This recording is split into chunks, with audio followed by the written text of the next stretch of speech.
고린도후서 13장 1절에서 13절까지의 말씀 보겠습니다.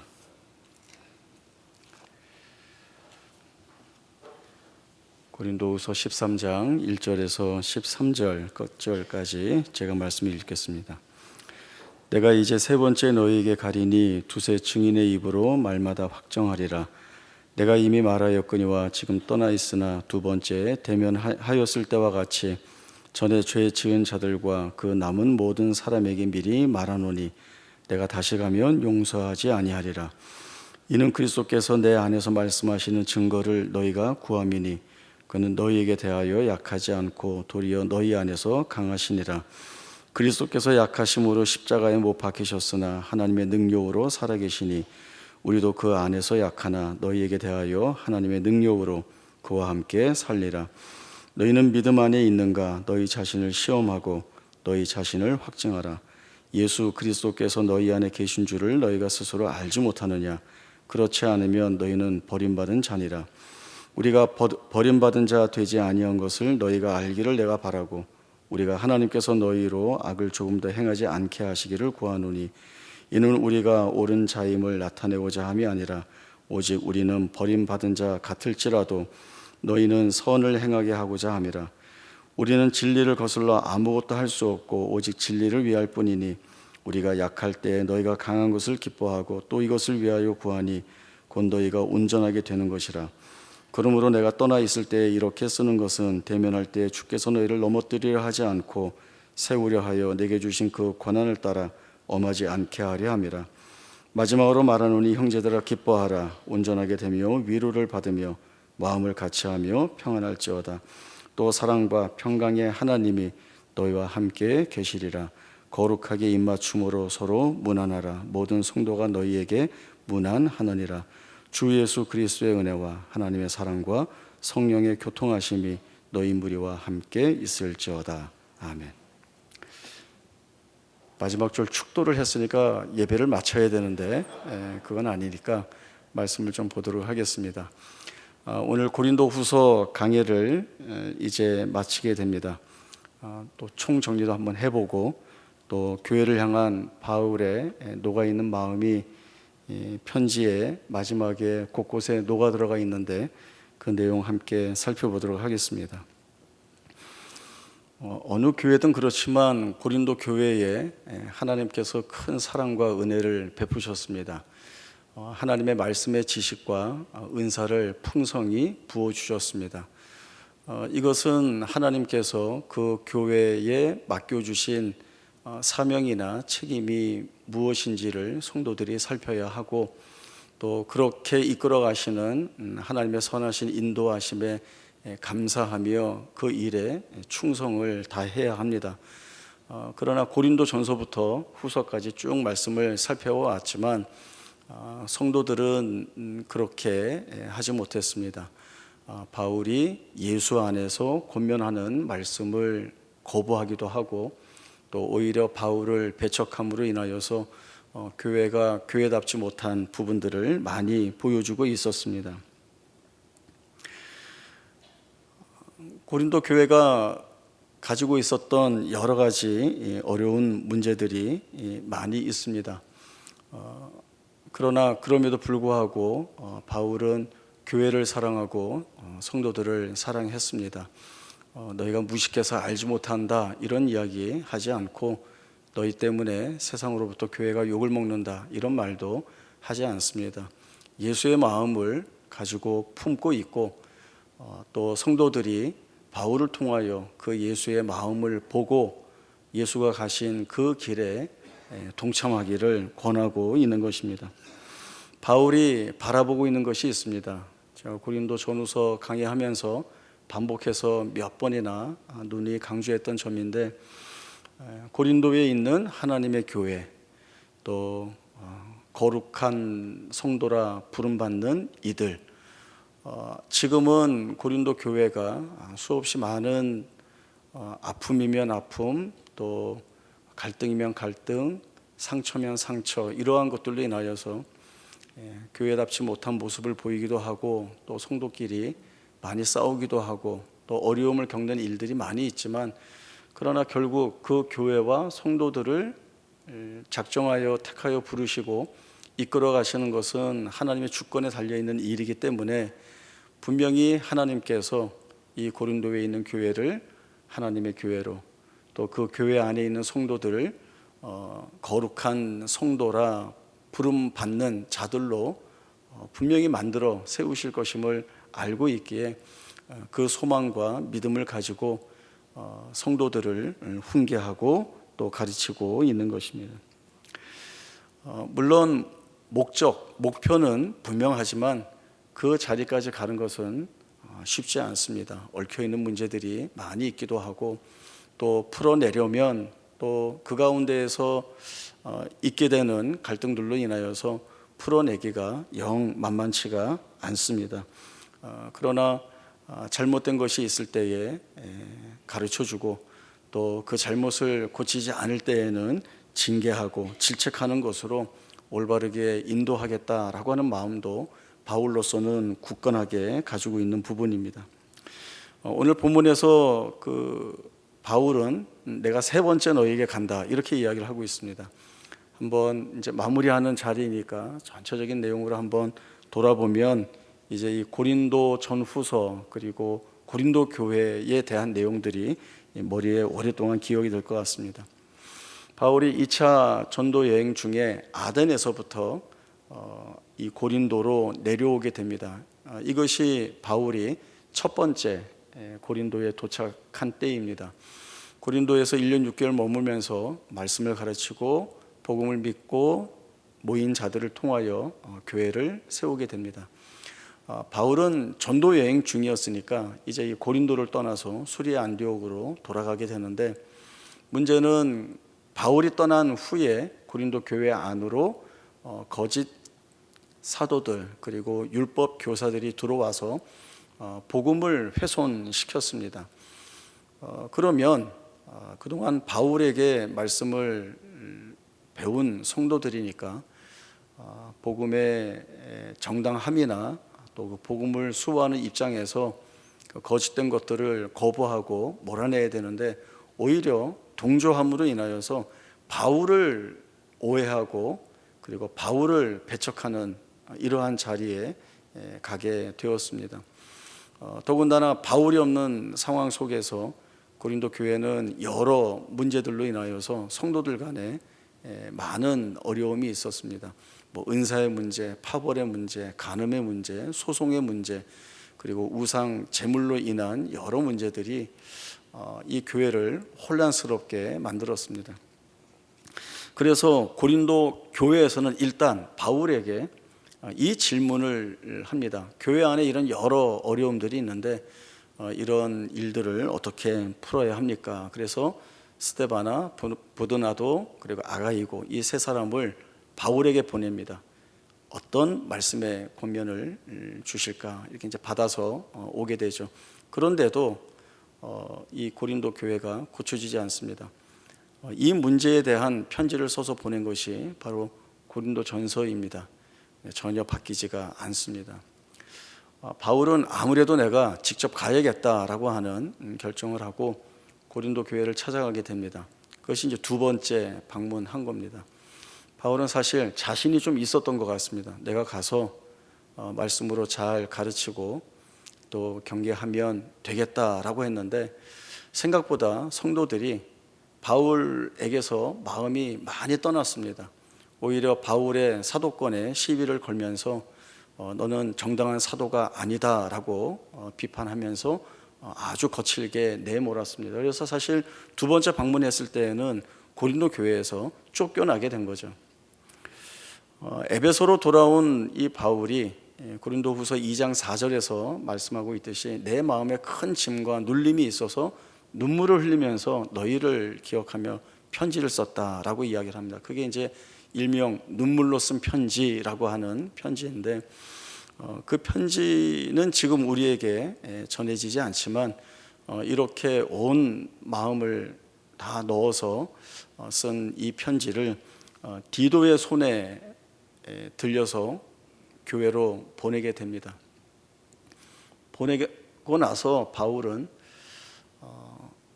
성도들이 어떻게 반응할까라고 하는 이 생각에 어떻게 보면 전전긍긍하면서 아무것도 하지 못하고 있습니다.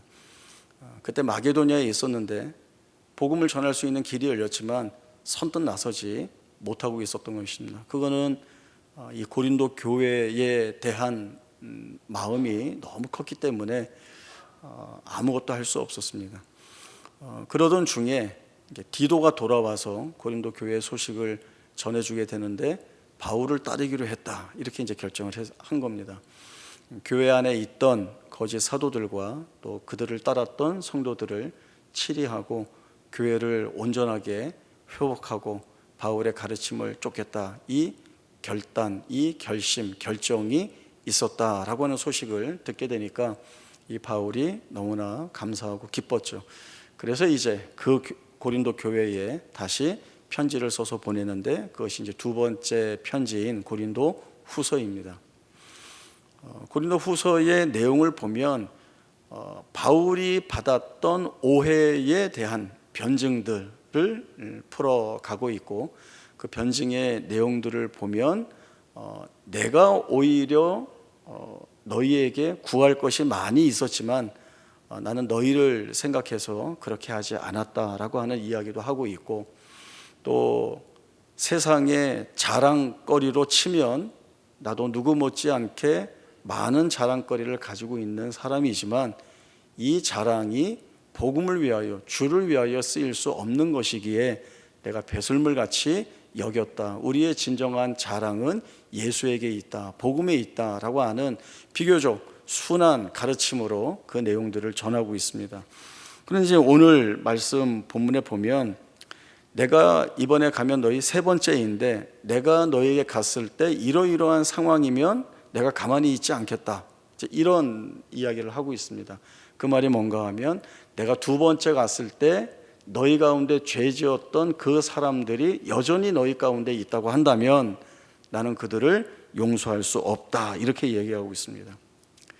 어떻게 보면 두 번째 갔을 때 너무 배척을 받고 반대를 받았기 때문에 앙금이 남아있나, 그래서 이 바울이 아주 개인적인 사적인 복수심에 불타있나, 뭐 이제 이런 생각이 들겠지만 절대 그런 것은 아니고 교회를 순전하게 보존하고 보호하고 또 교회를 온전히 세우고자 하는 마음이 이 바울에게 컸기 때문에 그 마음이 있습니다.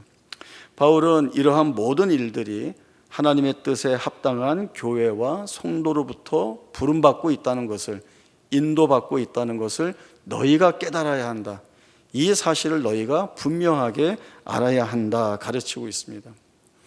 교회는 교회의 머리이신 예수 그리스도와 한 몸으로 부름받은 지체들이 연합하는 곳, 바로 거기를 교회라고 합니다.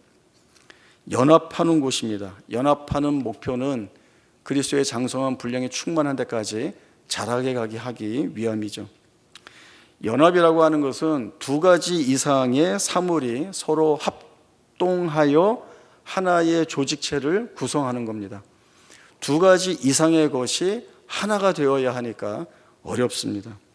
왜 어려운가 하면 이 하나가 되는 연합을 위해서는 화합이라고 하는 것이 전제되기 때문에 그렇습니다.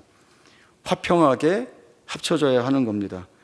이 화합이 있어야 동화가 되든 융화가 되든 융합이 될 수 있다, 이런 겁니다. 사람이 10명이면 인격이 몇 개일까요? 10개입니다. 사람이 100명이면 인격이 100개입니다. 일란성 쌍둥이는 얼굴도 비슷하고 체형도 비슷하고 성격도 비슷합니다. 그러나 인격은 다릅니다. 비슷해 보이지만 전혀 다른 존재입니다. 그만큼이나 서로 맞추어 가기가 어렵다라고 하는 거죠. 제가 새가족 성경 공부 가면 이 교회로 모이는 이유에 대한 강의를 하는데 제가 여기서 강조하는 내용은 두 가지입니다. 첫 번째는 이제 우리 교회 등록하셔서 정식 교인이 되시면 우리 교회 안에 있는 여러 위원회나 부서에 가셔서 봉사하시게 될 텐데 제가 단언하겠는데 분명히 사람으로 인해서 상처를 받을 겁니다. 그때 교회가 뭐 이래, 남포교회도 별거 없네, 이러지 마시고 그때 그 자리에서 내가 무엇을 해야 하는지 말씀에서 답을 찾고 기도하면서 답을 찾으시기 바랍니다. 이렇게 첫 번째 말씀을 드리고요. 다음에 두 번째는 제가 그 답을 미리 말씀을 드립니다. 그 답이라고 하는 것은 결국 주님의 마음을 품고 주님이 원하시는 것이 무엇인지를 가장 중요하게 살피면서 주님이 내게 맡겨주신 것에 대한 확신을 가지고 순종하는 자리로 가야 된다라고 하는 말씀입니다. 인간의 본성대로 하면 참지 않습니다. 참으려고 하면 억울한데 어떻게 참을 수 있겠습니까? 인간의 본성대로 한다고 한다면 남을 위할 수가 없습니다. 남을 위하려고 하면 내가 왜 그거 해야 돼? 라고 하는 생각이 앞서기 때문에 그렇습니다. 나를 내려놓고 겸손한 자리에 세우고 다른 사람의 짐을 대신 짊어진다는 것은 대단히 고통스러운 일입니다. 그러나 바울은 로마서 15장에서 믿음이 강한 우리는 마땅히 믿음이 약한 자의 짐을 져야 하고 자기를 기쁘게 하지 아니할 것이라는 말을 했습니다. 약한 자가 짐을 지지 않습니다. 강한 자가 짐을 져야 합니다. 군대 행군을 하다 보면 꼭 나고 하는 친구들이 하나씩 생겨납니다.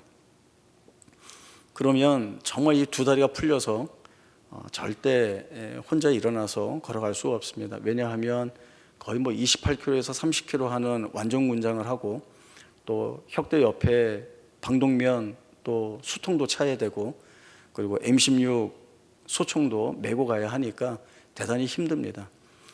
그렇게 이제 낙오를 하면 누가 와요. 누가 와서 군장을 베낍니다. 그리고 그 군장을 그대로 이렇게 위로 휙 해갖고 자기 군장 위에 얹죠. 어떻게 잘 아냐? 제가 다 그거 했습니다. 그게 이제 얹고 가는 거죠. 그러면 또 누가 봐요. 총을 대신 이렇게 주고 짊어지고 갑니다. 그러면 이 친구는 일어나서 혼자 가면 돼요. 혼자 갈 수 있는 친구는 혼자 가고 혼자 못 가면 군장에 총진 다른 군인이 그 옆을 팔짱을 끼고 같이 걸어가게 됩니다. 이것이 마땅한 겁니다. 믿음이 강한 우리가 마땅히 믿음이 약한 자의 약점을 담당하는 것은 자기를 기쁘게 하지 않는 것이다 라고 하는데, 이 자기를 기쁘게 하지 않는다 라고 하는 말에 이어서 그리스도께서도 자기를 기쁘게 하지 않으셨다 이렇게 이야기합니다. 이 말은 믿음이 강한 우리가 마땅히 믿음이 약한 자의 짐을 지는 것을 그리스도께서 기뻐하신다라고 하는 뜻이 있고, 또 하나는 이 일은 우리가 약한 자의 짐을 짊어지는데 이것은 우리가 할 수 있는 일이 아니라 그리스도께서 우리를 위하여 하신 것처럼, 그리스도께서 우리를 위하여 자기를 기쁘게 하지 않으신 것처럼 이 그리스도를 믿고 의지할 때에야 우리가 할 수 있는 일이다라고 하는 뜻이 이 안에 있는 것입니다. 바울은 거짓으로 모함하는 거짓 사도들, 또 그들을 따라 바울을 배척한 이 사람들은 스스로 힘이 있고 권력이 있다 하여서 모든 사람들을 무릎 꿇리고 그리고 밀어내고 배척했습니다. 그러나 오히려 그 사람들 앞에서 겸손하게 자기를 낮추고 자신을 억누르는 것은 바로 그리스도의 모범을 따르고 있다라고 하는 겁니다. 이 그리스도의 모범을 따를 때에 주님이 원하시는 그 자리를 지켜낼 수 있다라고 하는 거죠. 그리스도의 모범이 무엇입니까? 빌립보서 2장 5절에서 11절까지의 말씀 찾아보겠습니다. 빌립보서 2장 5절에서 11절까지의 말씀, 저희 말씀 함께 읽어보겠습니다. 2장 5절부터 11절입니다. 시작. 이 마음을 품으라. 곧 그리스도 예수의 마음이니 그는 근본 하나님의 본체시나 하나님과 동등됨을 취할 것으로 여기지 아니하시고 오히려 자기를 비워 종의 형체를 가지사 사람들과 같이 되셨고 사람의 모양으로 나타나사 자기를 낮추시고 죽기까지 복종하셨으니 곧 십자가에 죽으심이라. 이러므로 하나님이 그를 지극히 높여 모든 이름 위에 뛰어난 이름을 주사 하늘에 있는 자들과 땅에 있는 자들과 땅 아래에 있는 자들로 모든 무릎을 예수의 이름에 꿇게 하시고 모든 입으로 예수 그리스도를 주라 시인하여 하나님 아버지께 영광을 돌리게 하셨느니라. 아멘. 그리스도의 모범에는 세상에 자랑은 없습니다. 높아지는 것도 없고 권세를 잡고 있는 것도 없고 권력을 휘두르는 것도 없고 그래서 사람들로부터 영광을 취할 만한 것이 없습니다. 종이 되는 자리에 가시고 무릎을 꿇는 자리에 가시고 죽어야 하는 자리에 가셨습니다. 세상에서는 그러면 끝난 거다 이렇게 이야기를 하죠. 그러나 하나님이 그 자리를 끝나게 하시지 않습니다. 그것으로 망하게 하시지 않습니다. 하나님의 위대하신 역사가 바로 드러나는 것이 바로 여기입니다. 하나님이 예수의 이름 앞에 하늘에 있는 자들과 땅에 있는 자들과 땅 아래에 있는 모든 자들이 무릎을 꿇게 하십니다. 그리고 이 일을 통하여 하나님이 영광을 받으신다는 것입니다. 바울은 왜 낮아져야 하는가? 왜 겸손해야 하는가? 왜 짐을 져야 하는가? 답은 다른 데서 찾지 않습니다. 바로 그리스도에게서 찾고 있습니다. 바울은 우리도 반대자들로부터 거짓된 오해와 모함과 비난과 배척을 받았지만 그러나 우리는 하나님의 능력으로 살리라. 무엇으로? 그리스도 안에서, 그리스도와 함께. 그리스도의 승리는 곧 우리의 승리가 되게 하신다는 것입니다. 그래서 이제 무엇을 해야 되는가 하면 내가 이 믿음 안에 있는가 시험하라는 겁니다. 낮은 자리에 있고 주저앉는 자리에 있고 이름이 유명해지지 않고 무너지는 자리에 있고 별것 아닌 것 같은 자리에 있고 그러나 거기에서 하나님이 만들어내시는 영광이 있음을 너희 믿음으로 시험해보라고 말씀을 하고 있습니다. 그러니 결국 무슨 말입니까? 그 하나님의 역사는 인류의 역사 내내 증언되어 온 말씀입니다. 이스라엘 백성들이나 유대인에게만 해당되는 말씀이 아닙니다. 복음이 편만하게 온 땅에 퍼져 있고 그 복음을 통하여 하나님의 역사가 어떻게 이루어져 왔는지를 다 보고 있습니다. 그리고 그 하나님의 은혜가 교회에 충만하게 채워지고 그 하나님의 일하심이 거룩하게 부름받은 성도들을 통하여서 이루어지기 때문에 그 경험과 그 고백을 가지고 있는 너희들이라고 하면 바로 그 믿음에 대한 시험을 해보라는 것이죠. 두려워하지 말고 포기하지 말고 하나님이 원하시는 그 길을 담대하게 걸어가라는 것입니다. 아주 감격적으로 풀어낸 이 바울의 고백 그리고 고린도 교회와 성도들을 축복합니다. 주 예수 그리스도의 은혜와 하나님의 사랑과 성령의 교통하심이 너희와 함께 있을지어다 라고 하는 거죠. 목사님들이 예배 마칠 때 축복 기도하는 것이 바로 이 바울의 축복의 기도의 본을 따르고 있는 겁니다. 그러나 이 축복 기도는 단순히 복을 비는 그런 기도가 아닙니다. 이 기도의 원형이라고 하면 어떨지 모르지만 말씀이 있습니다. 민수기 6장 22절에서 27절까지의 말씀 찾아보겠습니다. 구약성경 민수기 6장 22절에서 27절입니다. 말씀을 제가 읽어보겠습니다. 여호와께서 모세에게 말씀하여 이르시되 아론과 그의 아들들에게 말하여 이르기를 너희는 이스라엘 자손을 위하여 이렇게 축복하여 이르되 여호와는 내게 복을 주시고 너를 지키시기를 원하며 여호와는 그의 얼굴을 내게 비추사 은혜 베푸시기를 원하며 여호와는 그 얼굴을 내게로 향하여 드사 평강 주시기를 원하노라 할지니라 하라. 그들은 이같이 내 이름으로 이스라엘 자손에게 축복할지니 내가 그들에게 복을 주리라.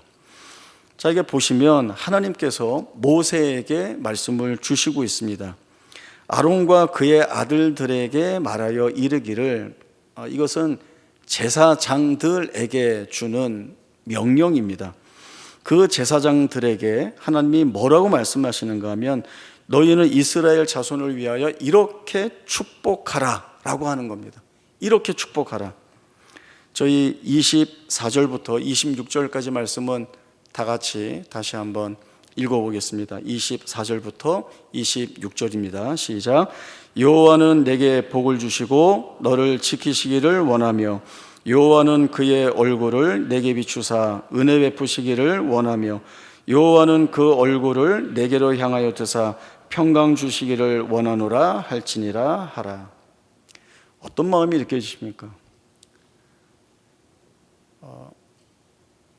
제가 이제 아이들 데리고 수영장을 가거나 이제 놀이터를 가면 일단 준비를 해야 될 거 아니에요. 수영장에 갔으면 이제 수영복으로 갈아입혀야 되고, 놀이터에 갔으면 운동화 끈도 새로 묶고 좀 이렇게 옷도 좀 매무새하고 해야 되는데, 이 발동에 걸려갖고 애들이 앞으로 튀어나가려고 그러는 거예요. 그러니까 제가 이렇게 뒤에 이렇게 옷을 잡고 있거든요.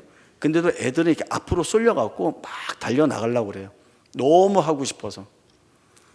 하나님이 그런 마음이신 것 같아요.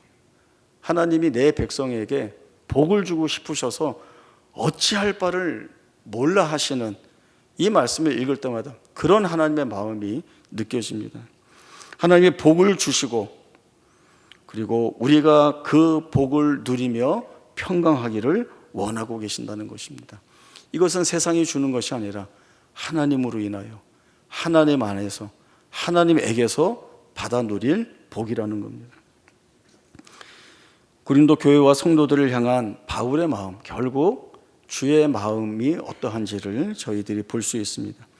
하나님은 교회를 통해 우리를 그리스도의 장성한 분량이 충만한 데까지 자라게 하시기를 원하고 계시고, 그 일을 반드시 이루실 것이고, 또 하나님은 우리를 통해 교회를 영광스럽게 만들어 가시는 일을 실패하지 않고 멈추지 않고 반드시 이루어 내실 것입니다. 이것들이 바울이 1차, 2차, 3차 전도 여행을 통하여 각 지역에, 그리고 머리 대신 주님의 그 거룩하고 아름다운 교회들이 세워지고, 그 교회를 통하여 복음의 능력이 확산되고 확장되는 이 일들을 통하여 우리가 분명히 알 수 있게 되는 겁니다. 모든 교회들의 문제가 많았습니다. 그러나 그 교회가 결국 이루어내는 것은 하나님의 영광이었다라고 하는 겁니다. 그 하나님의 일하심이 주님 오시기 전부터, 그리고 주님 오셔서 복음이 되어지고, 그 복음이 2025년이라고 하는 이 수천 년의 역사 가운데 우리에게까지 흘러와 우리가 이 복음을 붙들고 예수의 이름을 가지고 예수의 마음으로 산다는 것은 살아계신 하나님의 역사임이 분명하다라고 하는 겁니다. 우리가 그 삶의 증거이고 증인입니다. 귀한 사명과 책임을 하나님이 맡겨주셨고, 우리는 감사하며 그 책임을 이루어 가야 합니다. 그것이 하나님이 이 땅에 세우신 거룩하고 아름다운 교회. 만약에 바울이 우리 교회를 이야기한다면 이렇게 이야기를 했겠죠. 송파구 잠실에 있는 하나님의 교회인 남포교회, 그 교회에 성도라 부름받은 거룩하고 아름다운 자들, 그들을 통하여 하나님의 놀라우신 영광의 역사들을 기대하고 계십니다. 그 일에 우리가 충성함으로 헌신하고, 하나님이 맡겨주신 일들이 얼마나 복된가를 우리가 증언할 수 있는 귀한 고백들이 있기를 바랍니다. 기도하겠습니다. 하나님 아버지, 은혜를 감사합니다. 주의 몸된 교회를 우리를 통하여 세워주시고, 또 주와 한 몸으로 연합하여 주의 영광을 드러내시는 일에 우리를 불러 사용하여 주시니 감사합니다. 때로는 교회 안에 갈등과 충동과 또 아픔들이 있지만, 그러나 그 안에서 예수의 마음을 품게 하시고 예수의 뜻을 돌아보게 하시고 그 예수가 이루신 길들을 쫓아가게 하심으로 인하여 교회를 교회되게 하시고 성도들을 성도들 되게 하시니 감사합니다. 그 귀한 믿음의 고백을 가지고 시험하라 하였는데 시험하고, 그리고 확인하고 확증하여 성도의 삶을 온전히 살아내는 우리 모두가 되게 하시고, 말씀을 붙들고 사는, 기도로 사는 우리가 하나님의 영광의 찬송임을 증언할 수 있는 귀한 고백들이 우리 교회와 우리 성도들을 향하여 주 앞에 드려질 수 있도록 축복하여 주옵소서. 거룩하신 예수님의 이름으로 기도하옵나이다. 아멘.